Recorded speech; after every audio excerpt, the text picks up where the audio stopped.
Hello there. Today I'll be comparing the Cafelat robot to the Flair Espresso Classic Edition. The reason I made this video is so that it might be helpful for someone who is comparing these two. Although these are not in the same price range, you might be thinking that would it be better to just spend extra and get the robot.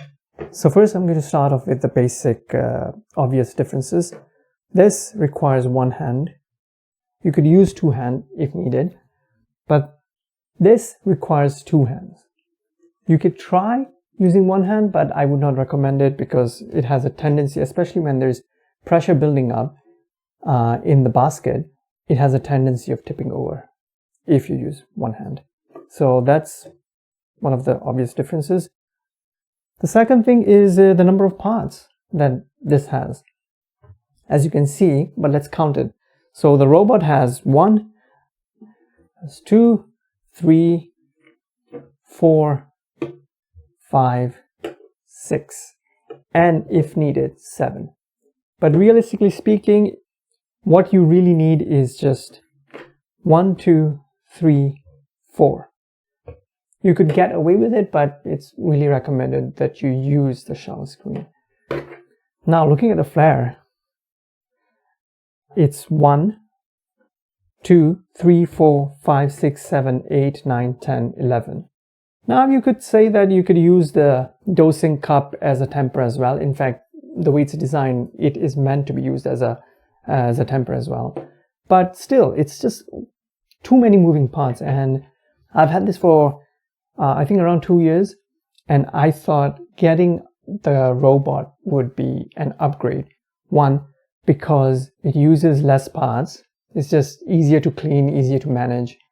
Second, with the Flair Espresso, because this is a whole chunk of metal, you have to preheat this, because if not, it will suck up all the heat when you add water to it, and what you might end up getting is a very sour espresso shot. The other thing is, again, this is a piece of metal. This is also another chunk of, this is a very heavy piece of metal, which is part of the, the pressure gauge. So again, preheating required. Preheating, you can get away with it as, unless you are using light roast.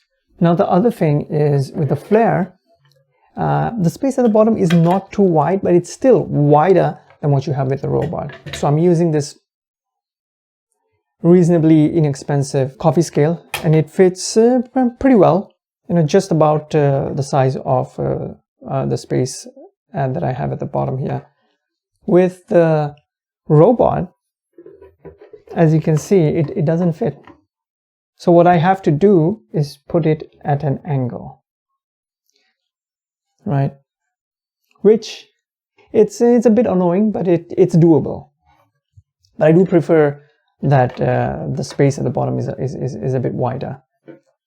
The other thing is, what I find quite annoying is the positioning of the pressure gauge on the robot. The numbers are so tiny, the pressure gauge itself is very tiny. It can be difficult to read. Compare that to the Flair's pressure gauge. The numbers are very visible, very brightly colored, and it even gives you an indication of what's the right pressure for espresso. Now this is very helpful for beginners, and it also shows you the breakage point. Don't go beyond into the black marked region.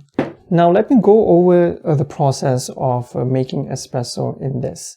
So the way you make a shot with the robot is you grind your coffee, put the coffee in, temp it with a temper, right?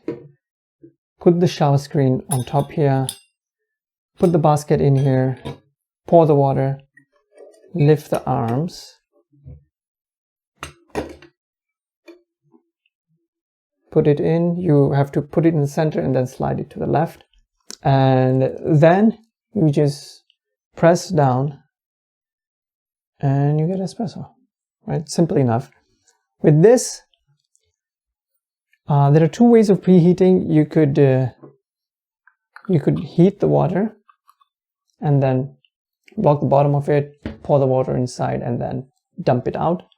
Or what I like to do and what I really recommend is putting this over your kettle and put the water chamber on top here. Also, this is a piece of metal, so you put that here, right, and you preheat it. Once you are done, you grind your coffee, put the coffee in, put the shower screen on top here, and put this here.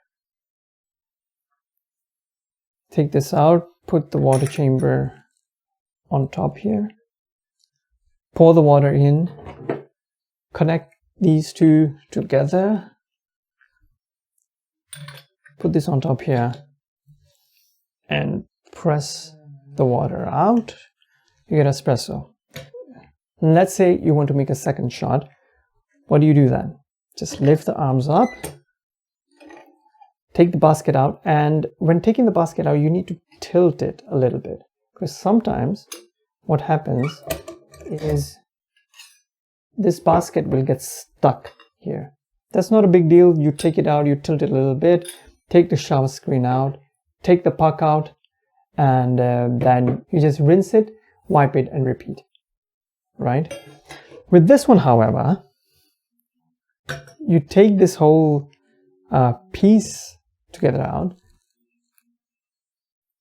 right? You take this out. So you take the portafilter out, right? And then you empty the puck, rinse this, and this is ready for a second shot. However, you need to take this piece out that was part of the pressure gauge. So in order to do that, you take the dosing cup and use that to push it out. And it can be annoying. All right. So now, since you've taken this out, you have to preheat this again. With the robot, you don't need preheating. In most cases, especially if you're drinking medium to dark roast. If you're having light roast, then you have to preheat this, you have to preheat this as well. But it's still not as bad as this. Oh, actually, one thing that I forgot to mention is you have to use this funnel. I recommend you use this funnel to put the coffee in, because this is a very small basket compared to this one. It's pretty wide, and the chances of coffee spilling over is very minimum. The one thing that I forgot to mention with the Flair is that it uses a lot of these silicon gaskets. As you can see, right, if I press on it, it's already becoming loose. So you have two on the pressure gauge part. There's another one on the pressure gauge itself. There's one here. If you're not using the pressure gauge, there's one here as well. And there's one in the water chamber as well. So, I've had it for about 2 years. I don't drink a lot of espresso, but I might have to change this and buy new ones probably this year. You don't have to do that with this one. There's only one silicon piece right here. So the process of making espresso is actually much easier on the robot, especially if you're making back-to-back shots. 100% I would recommend this. However, in my use case, I prefer the Flair.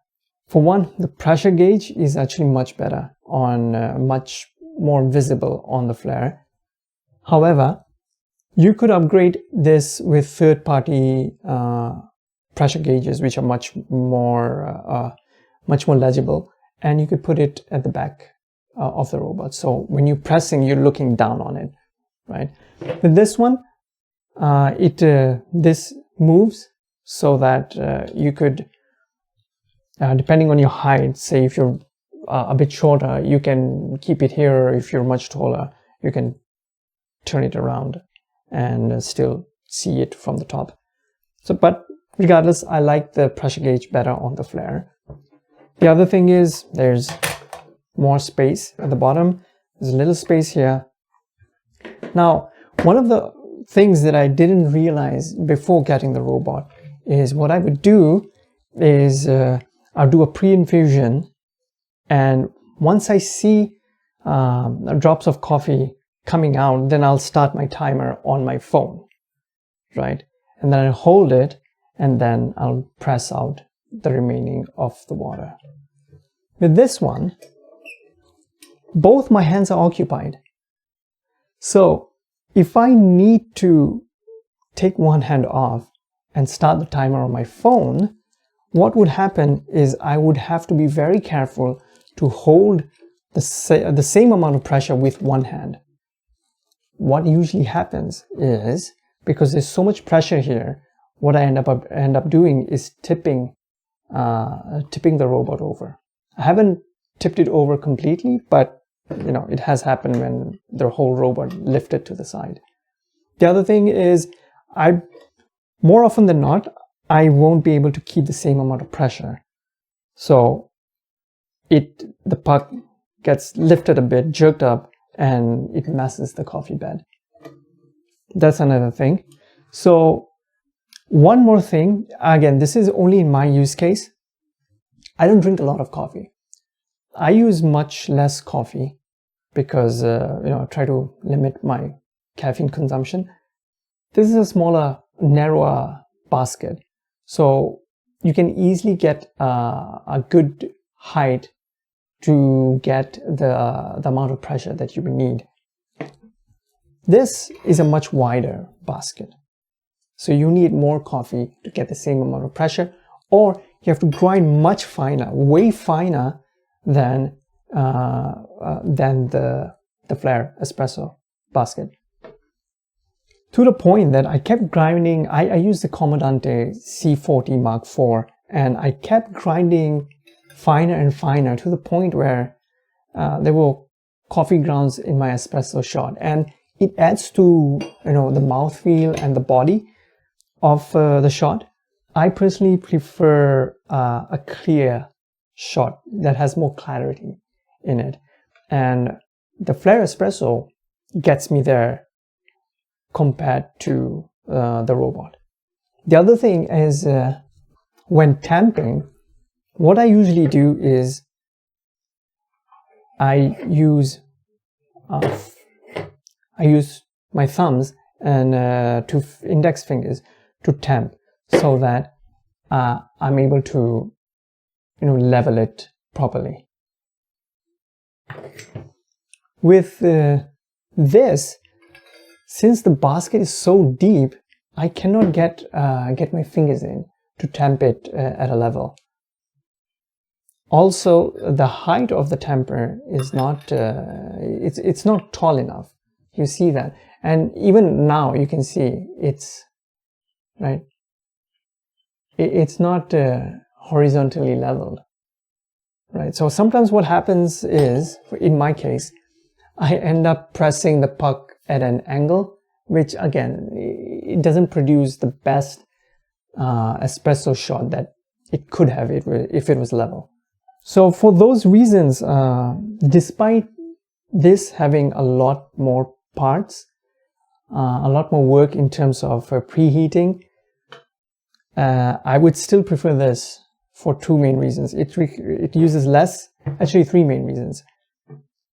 Less coffee, I don't have to grind as fine, which takes a lot on the Comandante C40. And also the pressure gauge. I like the pressure gauge on this one.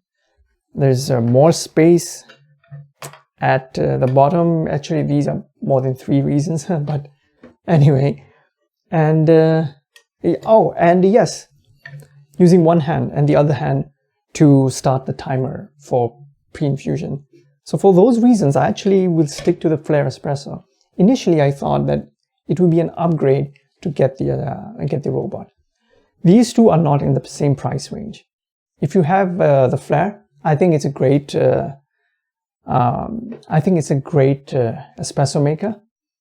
Now, the kind of coffee that it produces, both produces amazing espresso shots. Like, I've had some amazing shots with this one. I've had amazing shots with this one as well. Now, the best of both, if I were to compare them, this produces a lot more body to it, whereas Flair produces a little more clarity in your in the shot. So for that reason, and all the other reasons that I mentioned, I do like the Flair Espresso better than the robot. The other thing is, you know, this comes apart and you could put it all in a bag and travel with it. I personally have never traveled with it. I've never used it outside my kitchen, so I don't see as a plus for in my case. But if you are the type of person who, you know, takes your espresso maker or would like to take your espresso maker while traveling, choose this. If you want simplicity without any preheating and less parts, and also back-to-back shots, get the robot. If you're traveling and you want to travel with it, get the Flair. Also, if you drink less coffee like me, get the Flair. If you are a double shot kind of person, get the robot, because I think 18 grams, which is the standard double shot, is like the perfect amount of coffee for this. Also, depending on your budget, this would be a lot cheaper than getting the robot. I think that's about it. It covers pretty much everything that I wanted to cover. I initially wanted the robot, but I couldn't find it in stock anywhere here in Canada. So that's why I got this, the Flair. However, this holiday season, I saw that this was in stock and I bought it right away. Now I have to return it because I prefer the Flair. Even though I'll be getting charged restocking fees, I still will be returning it, because there's no point of keeping something which, which is not to your liking. I wish someone had made this video, so it would have been easier for me to decide which one is the right one for me. Thanks for watching, and I hope you enjoyed this video and found it informative.